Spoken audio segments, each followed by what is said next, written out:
In this video, I'm going to introduce truth tables for each of our 5 operators. The text covers this information in 6.2, so if you haven't already, be sure to read the introduction to 6.2. So to begin to understand our truth tables, let's review the definition of a proposition. You recall that the definition of a proposition is a sentence that has a truth value. In logic, our variables, generally capital letters, our variables stand for propositions. So these variables we know have a definite truth value and that they're either true or false. We might not immediately know which is the case, as you'll see when we get to the exercises, but we know by definition the variables must either be true or false. So we'll start our table with some variables, which again stand in place of propositions. Let's just say, easy generic example, we'll start with variables A and B respectively. Again, they stand for propositions, and so we know by definition that A is either true or false, and the same goes for B. But by combining two variables, we will now have 4 logically possible combinations. And so our truth table will have 4 different lines, and I'll just label this for convenience. In other words, we'll have 4 logically possible combinations for the truth values of A and B respectively. If you take a little time to think about it, this ought to make perfect sense. It could be the case, and this will be our line number 1, it could be the case that A is true while B is also true. So that's one logically possible combination, given that A and B are both either true or false. It could be, again, the case, as is indicated here in line number 1, it could be the case that they're both true. Another logically possible combination is that A is true, whereas B is false. Or line number 3, it could be the other way around.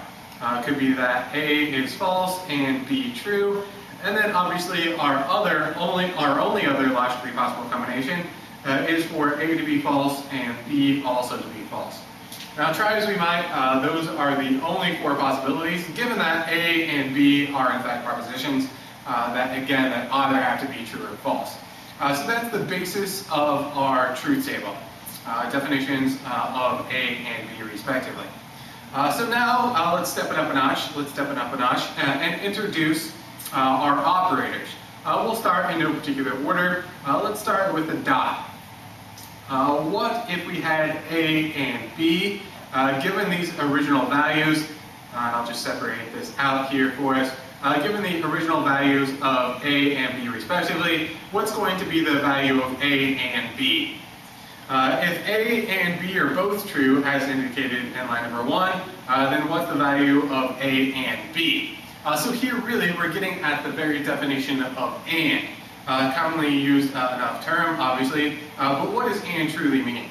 Well, if A and B are true, then the value of A and B, which I'll write directly underneath the operator, must also be true.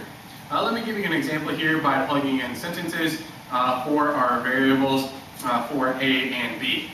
Suppose that I told you at the beginning of the class, I told you that I will first of all give you an A on the first test, and notice the language here, and indicating the dot, and I will buy you dinner. So suppose that I make that claim to you at the very beginning of the class. I will give you an A on the first test, and I will buy you dinner. Have I then told the truth if I actually follow through on both of these? If it's true that I do in fact give you an A, and it's also true that I do in fact buy you dinner.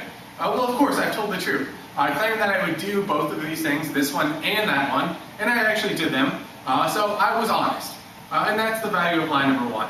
If both of the conjuncts, conjunct number 1, conjunct number 2, if both of the conjuncts are true, then the overall truth value of the statement must also be true.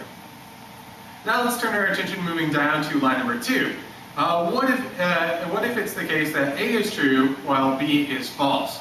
Again, to use our previous generic example, what if I were to say that I'll buy you dinner and I'll give you an A on the first test? And as it turns out, I do in fact buy you dinner, so A will say it's true, but you don't receive an A on the first test.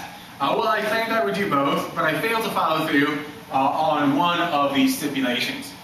So in fact, if this were the case, then I have not been honest, And so we'll say that under this possible combination, if A is true and B is false, then the overall value of the dot is in fact false.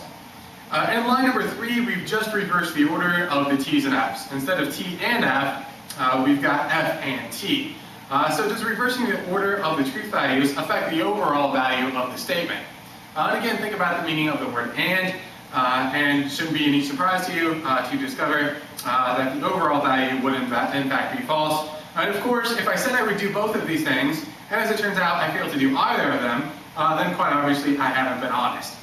So those are the logically possible combinations for the dot. Line number 1 true, 2, 3, and 4 respectively all turn out to be false. But don't let this be overwhelming for you. You do have 4 things to memorize here for our first operator, the dot, but just really memorize the special case. All you really need to know is that there's only one way for a dot statement to be true, and that, obviously here as indicated in our truth table, is when both conjuncts are true. So T and T is true, all other logically possible combinations turn out to be false. So that's the dot. Let's now extend this